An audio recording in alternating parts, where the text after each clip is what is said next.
আম্মা, আমার কি পোলা হয়েছে না মাই হয়েছে? পোলা হইছে। পোলা হয়েছে?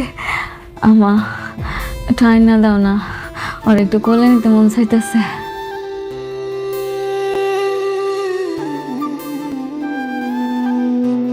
হয়তো আব্বা আইতাছে। আব্বা, আব্বা আইসো? আব্বা, আমার পোলাই কই? আমার রাজপুত্র, আর একটু নিয়ে আও না, একটু কোলে নেই। মানে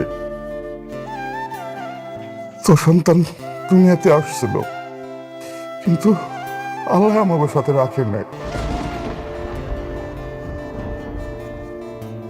তোর সন্তান রে আল্লাহ তার কাছে দিয়ে গেছেন।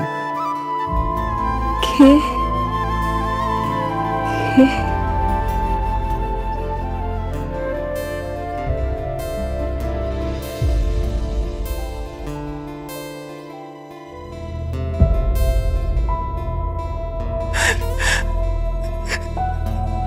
আমি আমাদের সন্তানকে এই দুই হাত দিয়ে দাফন করে এসেছি মেঘলা। রাতুল ডিএনএ টেস্টের রিপোর্টটা চেঞ্জ করে দিয়েছিল।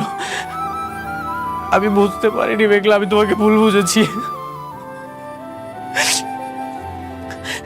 দিনের পর দিন আমি তোমাকে অনেক অপমান করেছি, সন্তানের স্বীকৃতি দেইনি।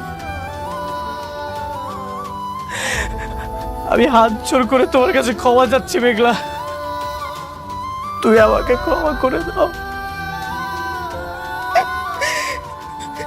এই দুই হাত দিয়ে আমাদের সন্তানকে আমি দাফন করে এসেছি। তুই আমার সন্তানের দোষস?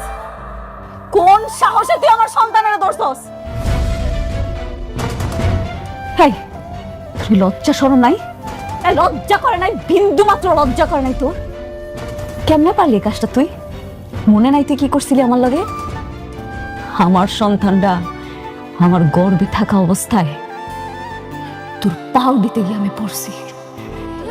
আমি কইছি, বিশ্বাস করো অনেক, এই সন্তানের বাপ তুমি। তোমার সন্তান এটা কই? তখন তো তুই ওর পিতৃ পরিচয় দাস নাই। আজকে আমার সন্তানটা মইরা গেছে দীক্ষা তুই নিজের হাতে আমার সন্তানের কবর দিয়ে আইস। হ্যাঁ, কোন অধিকারে তুই কবর দিছস? কোন অধিকারে কবর দিছস? কথা ক, কথা কস না কেন? কোন অধিকারে দিছস? আব্বা, তুমি কি এখন আর কিছু কইবা না? আব্বা,